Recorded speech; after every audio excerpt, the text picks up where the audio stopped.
Enterprise is made possible by grants from public television stations.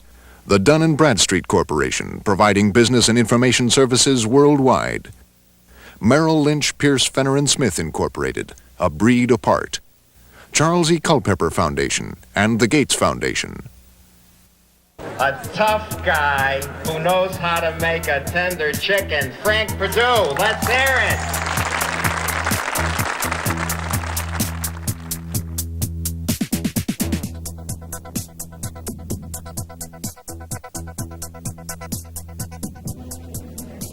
Frank Perdue is a chicken farmer. He's also a celebrity. In the Northeast, he's as famous as any movie star. Now Perdue wants to sell you chicken frankfurters with the same promotional flair that turned his chicken business into a $450 million a year operation. This week on Enterprise, Perfectly Frank. I'm Eric Severide. For many of us, the most important store in our lives is the least glamorous, the supermarket. We spend more money there week after week than anywhere else. To the supermarket industry, it's where we spend our money that counts, but to the food industry, it's how we spend it. Some of the products we buy are commodities like this tomato. You can't tell one company's tomato from another, and you don't much care. You just look for the price.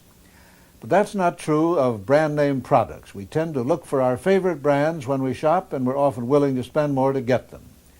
The food companies know this very well, of course, and they spend as much money as possible to differentiate their brands from the others. What difference does it all make? A multi-billion-dollar difference. This week on Enterprise, we look at Frank Perdue, a man who knows what miracles brand name loyalty can perform. Frank Perdue owns one of the country's largest privately held companies.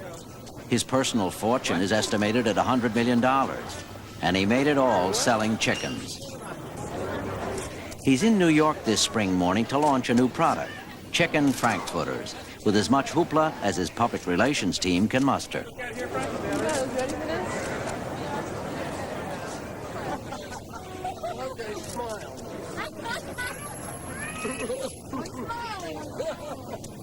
Perdue is so popular, it's sometimes hard to tell what's being sold here, a Perdue Frank or Frank Perdue.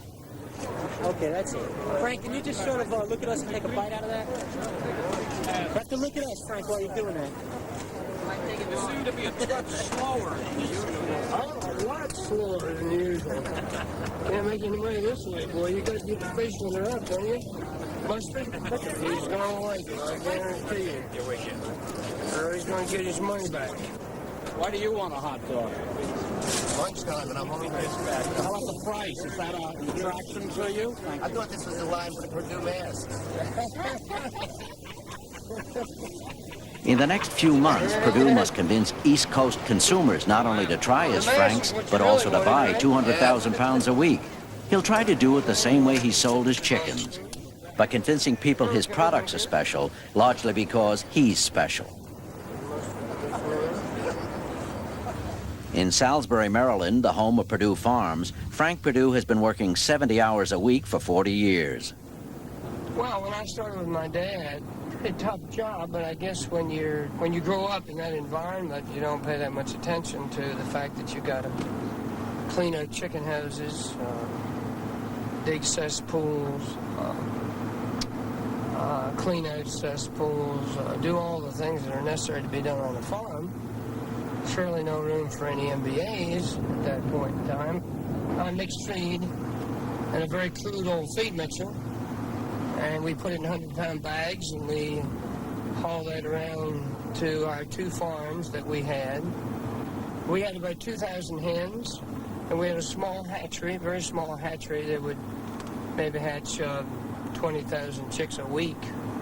We hatch 5 million a week now. This is the Perdue complex, where 260 million chickens will begin and end their lives in the coming year. And when they eat, they'll eat Perdue chicken feed produced by the Perdue mill. Each day, 250,000 chicks are hatched at the complex. Perdue keeps a breeding stock of over 1 million hens and 100,000 roosters just to keep these chicks coming.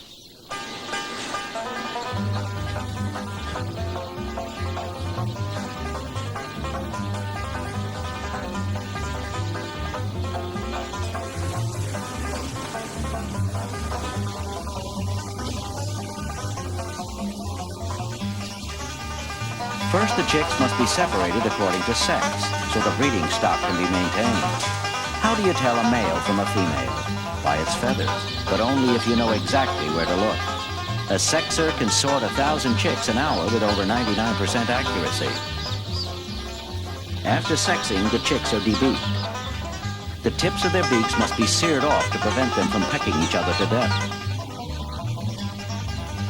The indignities don't stop there, however. After the chicks have been debeaked and inoculated, they'll be unceremoniously shipped off to complete strangers, contract farmers who will raise them for a fee under strict supervision. A typical chicken house contains from 15 to 25,000 birds. Special care is taken with their feed, a mixture of corn, soybeans, vitamins, minerals, and marigold petals, which are added to turn their skin a bright yellow, a Perdue trademark.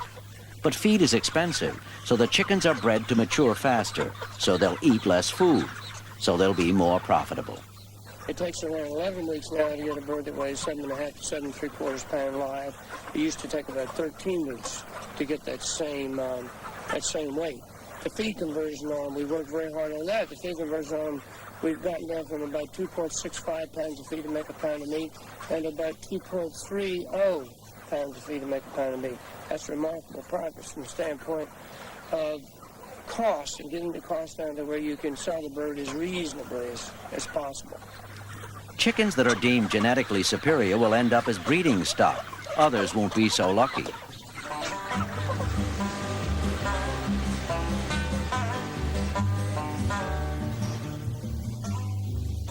This is the Perdue processing plant in Accomack, Virginia.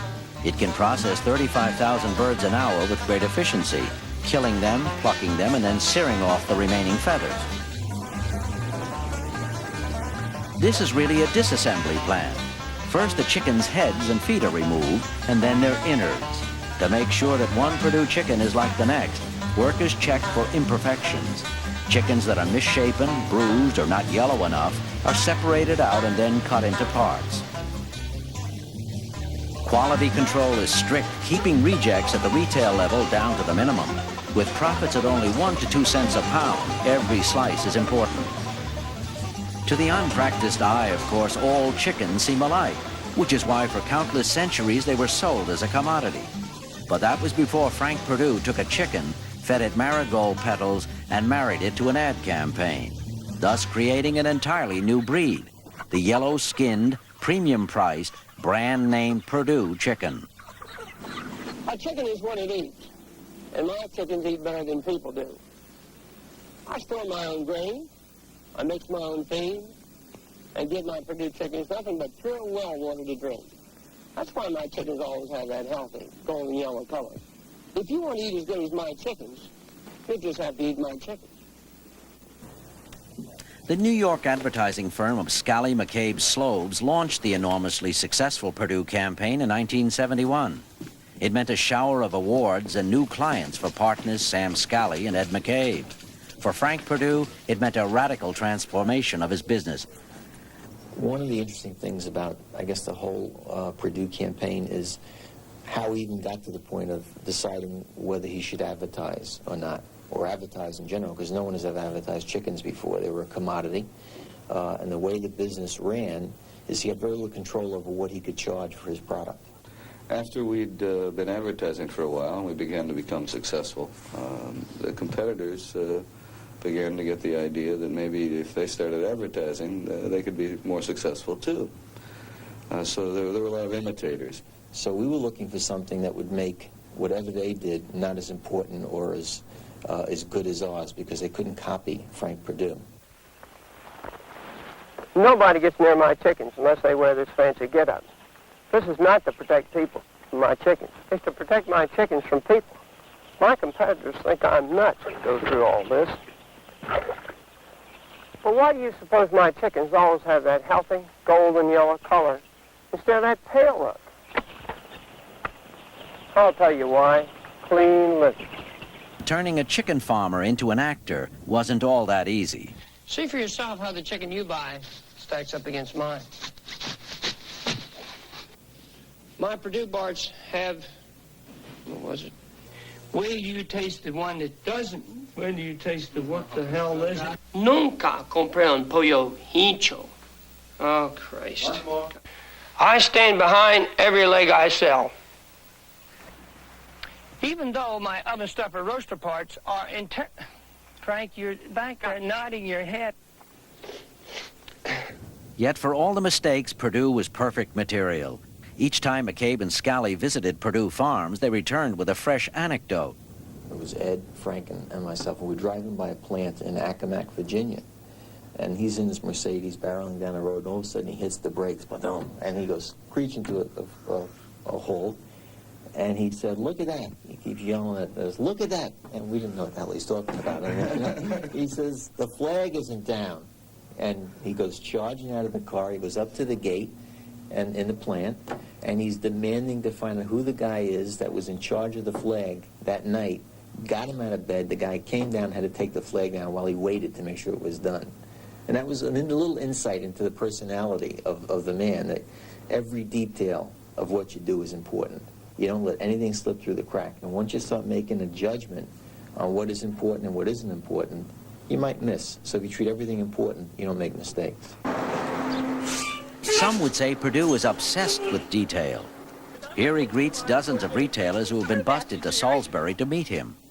Hello. Mary Plant. How are you? What's your name? Mary Plant. Though this may seem like so much foolishness, Perdue is shrewdly courting the people who can help him the most. When these retailers go home, they'll be more apt to push the product. Frank takes each person individually. We take a photograph of them, and then he autographs them and says something on them personally. And then I frame them and we mail them out UPS to the person, so it's all individual thing.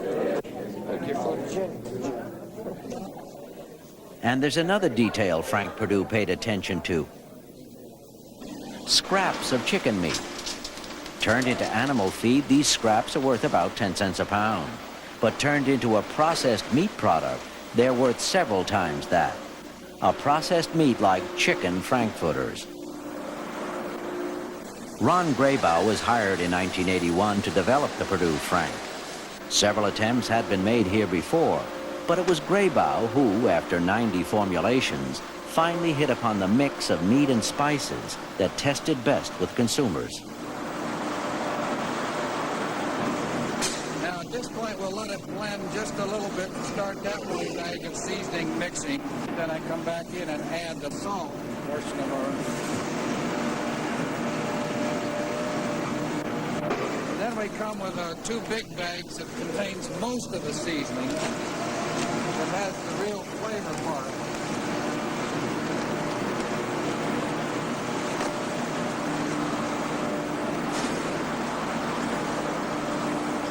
Now I'm letting it blend a little bit more, just long enough to get mixed into the meat. At this point, we weigh certain items up ourselves here at the plant to provide the secrecy that no one can know exactly what's going into our product.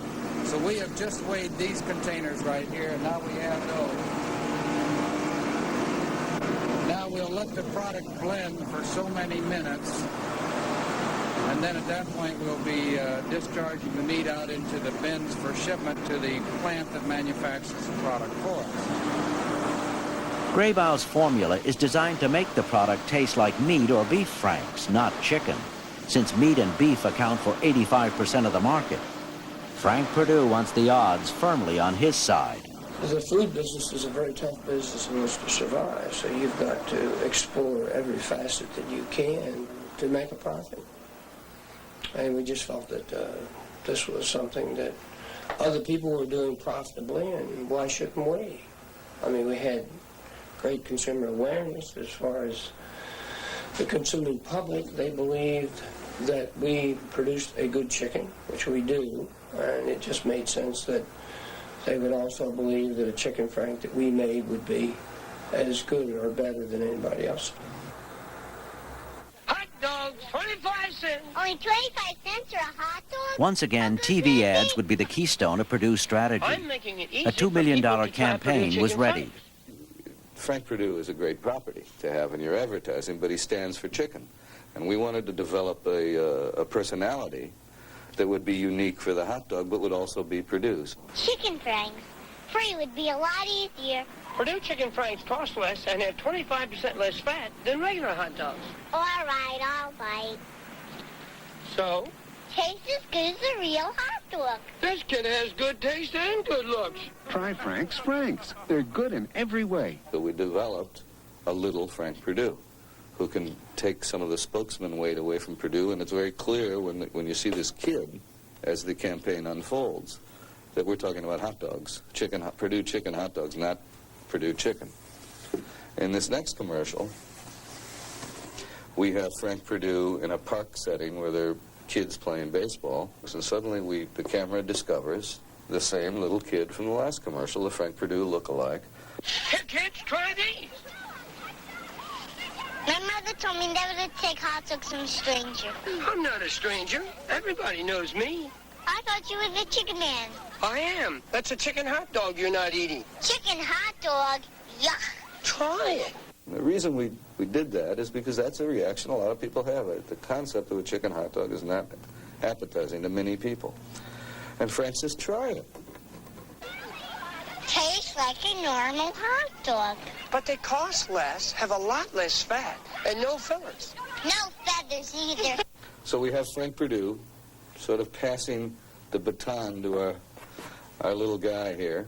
And in the third commercial in this campaign, Frank Perdue is absent altogether. Hi, Mom. What's for dinner? Hot dogs.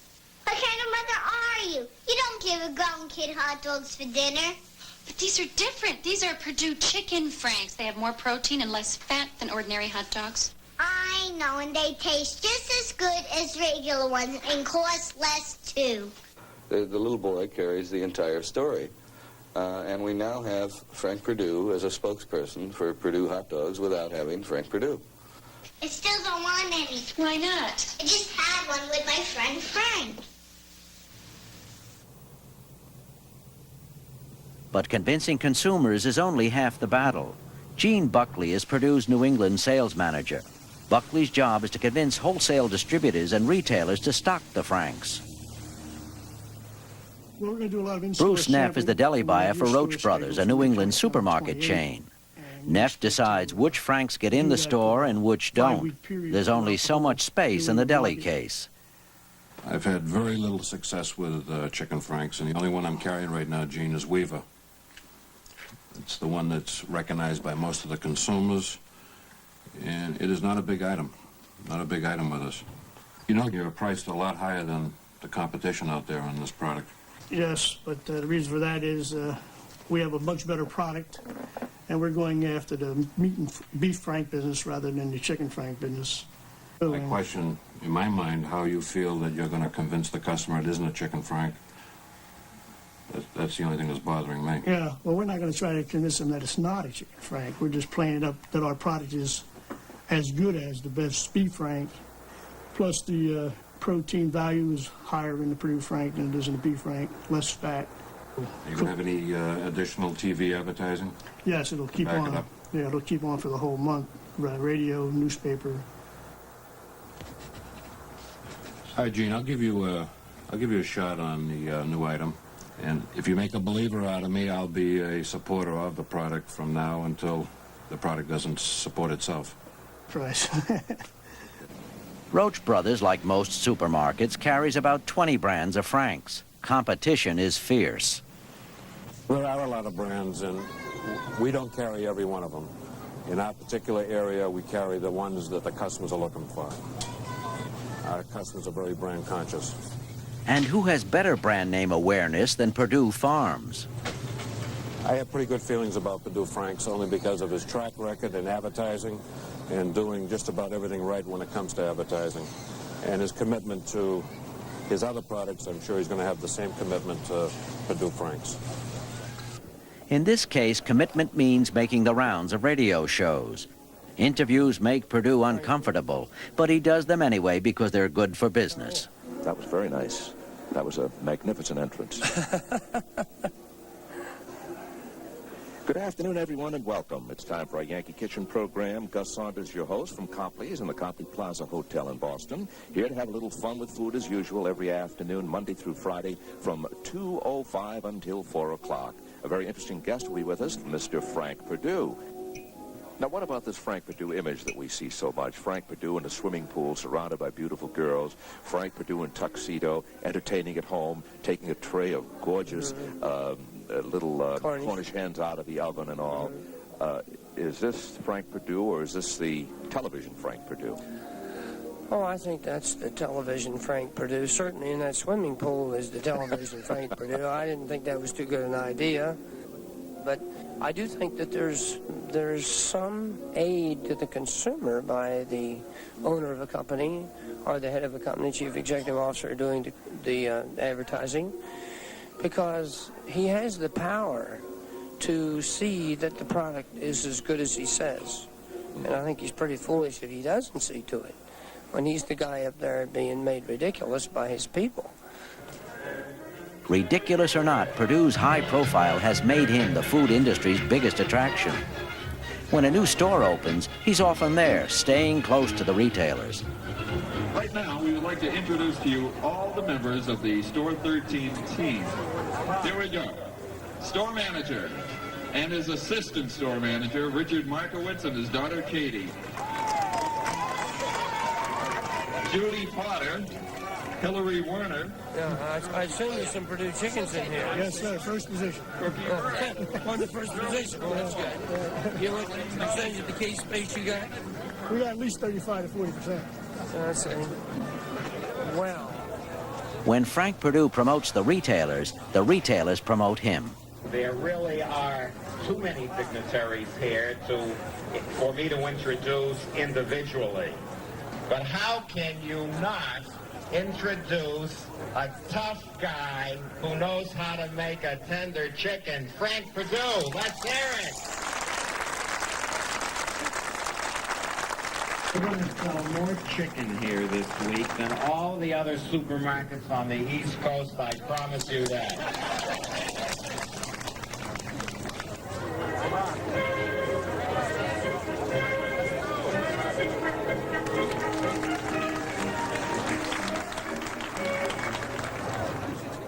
With so much competition, Perdue needs the supermarket's help in giving his Franks as high a profile as possible.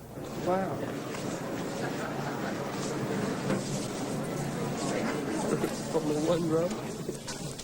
To get the sales Perdue wants, the Franks will need a lot more space than that. I guess it would not be realistic to say we want all of it. That's the way you should think, though, of course. As Perdue heads for Baltimore in yet another promotional campaign, the Franks are trucked to wholesalers up and down the coast. Their cargo will retail for $1.39 a pound, higher than any other brand of chicken Franks. It's a deliberate strategy to strengthen the Franks image as a premium product. This distributor will make about 5 to 10 cents a pound, while retailers will get around 40 cents, about 5 to 10 cents more than they get from most other brands. It's another Perdue strategy to keep them pushing the product. But even with all this, the pricing, the promotion, the ads, will the Franks actually sell? 1 month after the launch, Gene Buckley pays a visit to Roach Brothers and its deli buyer, the unflappable Bruce Neff. You know, especially Perdue. Surprisingly, Gene, we've done very well. Much better than I ever expected. We had our first feature over the Memorial Day weekend, and surprisingly, we sold 100 cases. I've never had that type of movement from Weaver. You probably sold twice what I normally would have sold if it was Weaver that was on feature. Okay, where we going? Now, you might think that Frank Perdue and his staff would greet the news with champagne and backslaps, but this is a man who doesn't believe in letting up. You, Kelly. Here, how you doing? I'm ready. Cheap hats. In Maryland, Perdue President Don Mabe ponders the new problems of success. What really bothers me is when we were in New York last week and noticed that 30% of the retailers were out of Perdue Franks.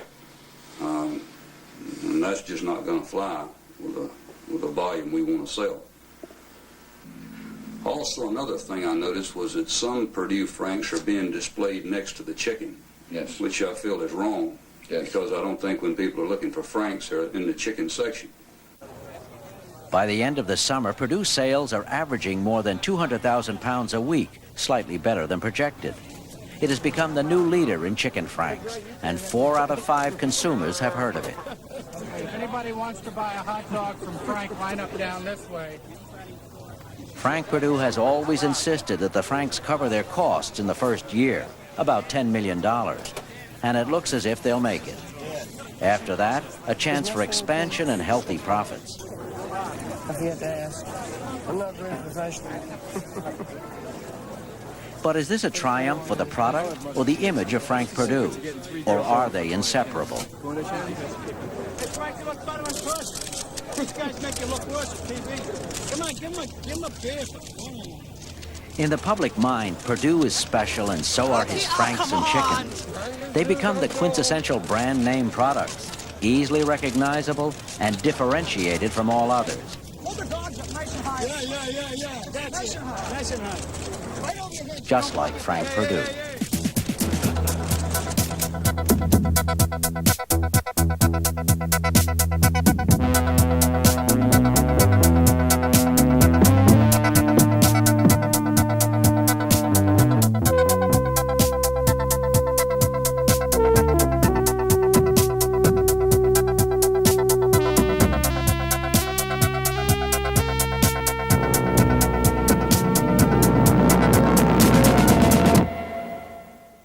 This program was produced by WGBH Boston, which is solely responsible for its content. Enterprise is made possible by grants from public television stations. The Dun & Bradstreet Corporation, providing business and information services worldwide.